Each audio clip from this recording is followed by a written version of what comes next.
Hello बच्चों, स्वागत है आपका हमारे YouTube channel JR education centre पे। जैसे मैंने आप लोगों को पिछले वीडियो में प्रॉमिस किया था कि मैं क्लास 10th का जो सरमागिस आया हुआ है उसको मैं सॉल्यूशन कराऊंगा।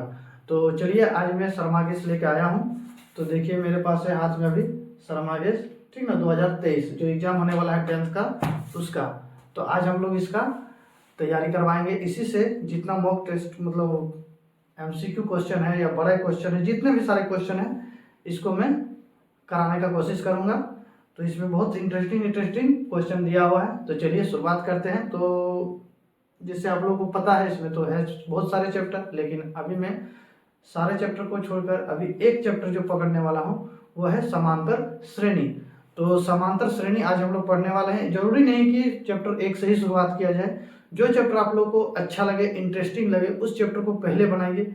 क्या होता है ना कि पहले लड़का सब भारी भारी चैप्टर सबको पढ़ना, जो हार्ड रहते हैं उसको पढ़ने की कोशिश करते हैं, जिस कारण से उसका क्या होता है कि मोटिवेशन, जो दिमाग में जो टेंशन आ जाता है कि ये तो बहुत टफ है, हमसे नहीं होगा। तो जिस कारण से बहुत सारे लड़के डीमोटिवेट हो जाते हैं।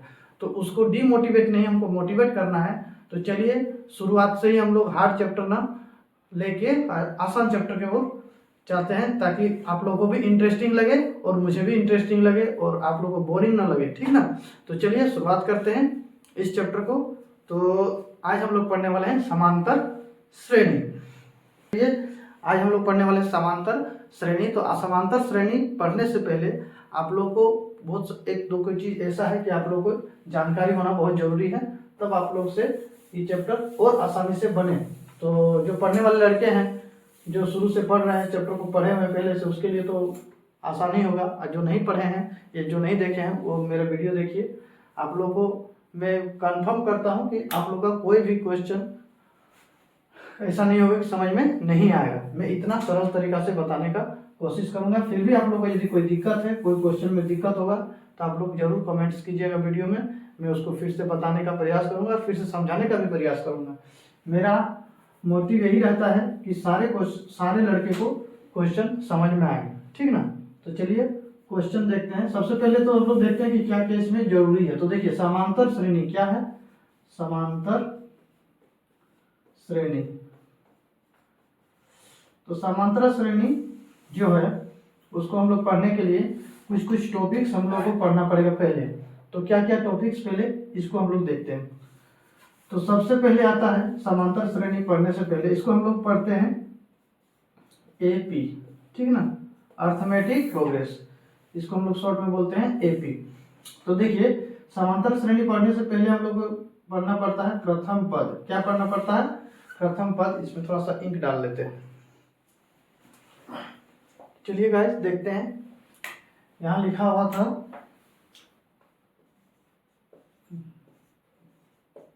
प्रथम पद, ठीक ना। प्रथम पद मतलब क्या आता है, पहले पढ़ते हैं समांतर श्रेणी। समांतर श्रेणी मतलब क्या होता है ना कि वैसे पद जो एक वैसे श्रेणी, समांतर श्रेणी उसे कहते हैं वैसा श्रेणी जो बहुत सारे पद दिया रहेगा, 1 2 3 ऐसे जो भी रहेगा, उसका जो डिफरेंस रहे वो सेम होना चाहिए। एक दूसरे के बीच में जो डिफरेंस रहता है वो सेम रहना चाहिए। जैसे मान लीजिए यहाँ पर हम लोग देखते हैं, जैसे होता है 2 लिख लिए, 4 लिख लिए, 6 लिख लिए, 8 लिख लिए, 10 लिख लिए, ठीक है। ये हो गया समांतर श्रेणी। क्यों? क्योंकि देखिए इसके बीच में कितना का डिफरेंस है, 2 का डिफरेंस है।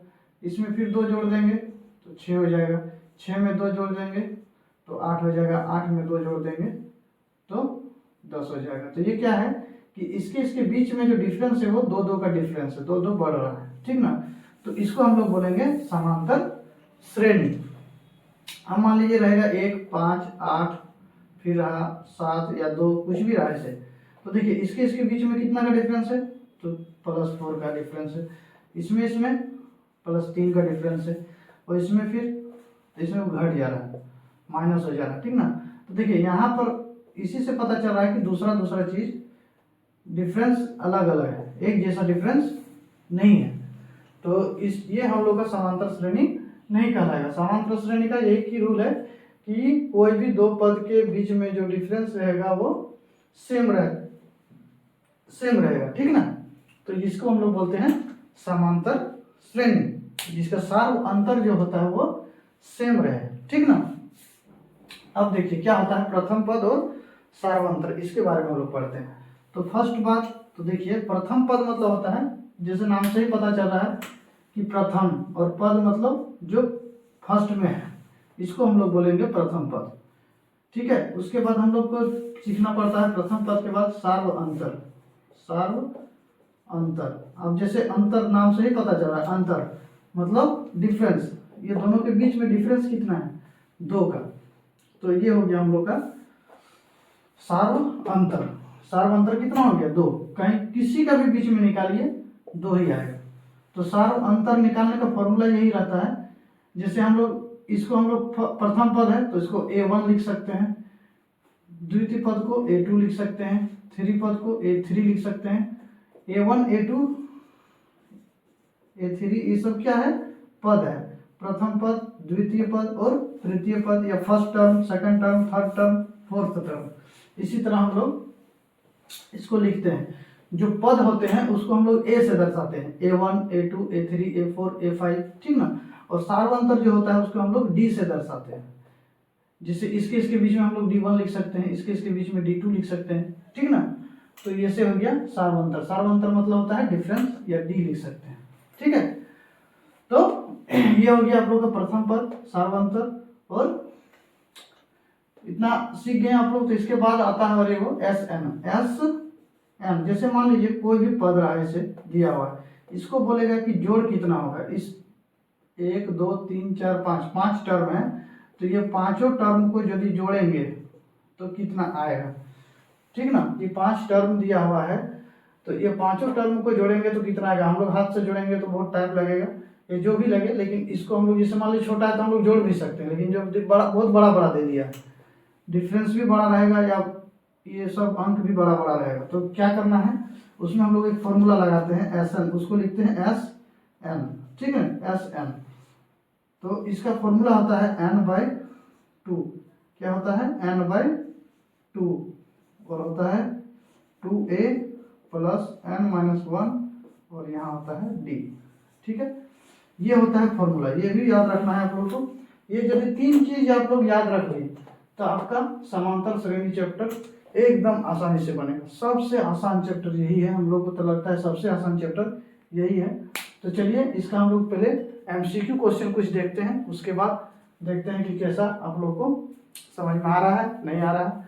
तो सबसे पहले देखते हैं समांतर श्रेणी का MCQ क्वेश्चन।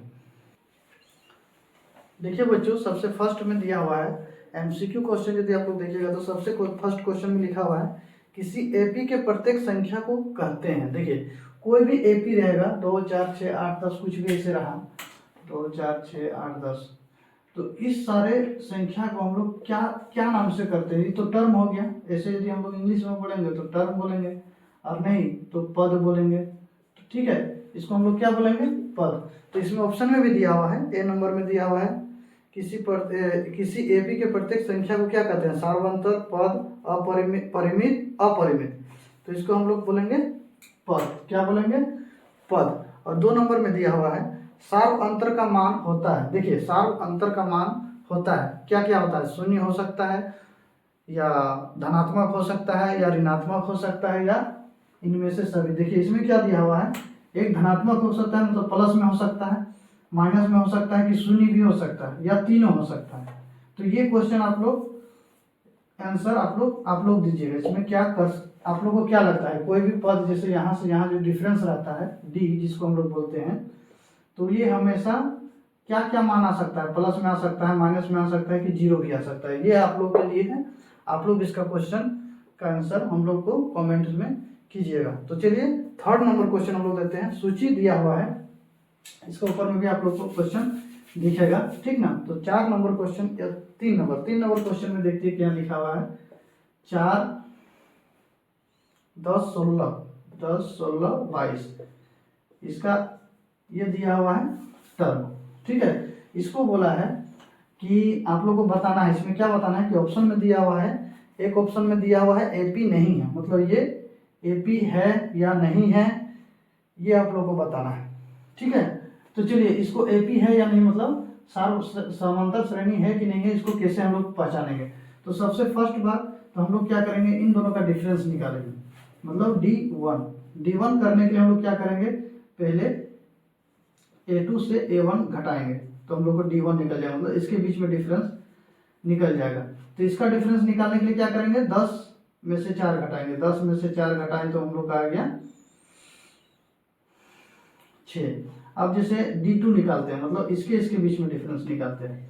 तो D2 निकालने के लिए हम लोग क्या करते हैं, 16 में से 10, ठीक है, 16 में से 10 मतलब A3 में से A2 को घटाएंगे। इसे फॉर्मूला यदि लिखेंगे तो A3 में से A2 को घटाएं तो A3 हम लोग का है 16 और इधर हो गया मेरा 10, तो हो गया आपका 6, दोनों सेम आ गया।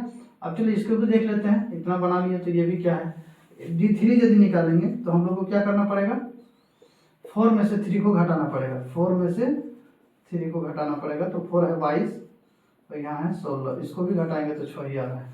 तो मतलब क्या है, ये 6 बढ़ रहा है सब में, इसमें 6 बढ़ा 10 हुआ, 10 में 6 बढ़ा 16 हुआ, 16 में 6 बढ़ा 22 हुआ।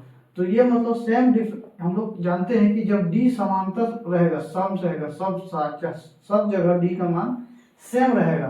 2 बढ़ रहा है तो सब में 2 बढ़ेगा, 3 बढ़ रहा है तो सब में 3 बढ़ेगा, तो उसको हम लोग बोलते हैं समांतर श्रेणी। यही तो इसका बेसिक रूल्स यही है कि इसका D जो होगा वो सेम होगा, आप कहीं से भी निकालें। तो इसका आंसर होगा कि ये समांतर श्रेणी में है, मतलब एपी है। हेलो गाइस, अब तक के लिए बस इतना ही। आगे के क्वेश्चन को देखने के लिए आप लोग देखिए इस वीडियो का पार्ट 2, क्योंकि ये वीडियो बहुत लंबा हो गया था, तो जिस कारण से हमको इस वीडियो को पार्ट 1 और पार्ट 2 में डिवाइड करना पड़ा। तो चलिए आप लोग यदि पार्ट 1 देख लिए तो आप लोग पार्ट 2 को देखिए। आशा है कि आप लोग को ये सारे क्वेश्चन समझ में आए होंगे। यदि इसमें से कोई क्वेश्चन में आप लोग को दिक्कत है या समझ में नहीं आया है तो आप लोग कमेंट्स कीजिए और अपने फ्रेंड सर्कल में भी इसको शेयर कीजिए, ताकि वो भी आपका इस वीडियो से लाभ उठा सके और अच्छे से अच्छे नंबर ला सके। तो चलिए मिलते हैं आपको नेक्स्ट वीडियो में, और इस वीडियो का पार्ट 2 आप देखना ना भूलिए। तो चैनल को सब्सक्राइब करके जाइएगा प्लीज़। चलिए मिलते हैं आपको नेक्स्ट वीडियो में।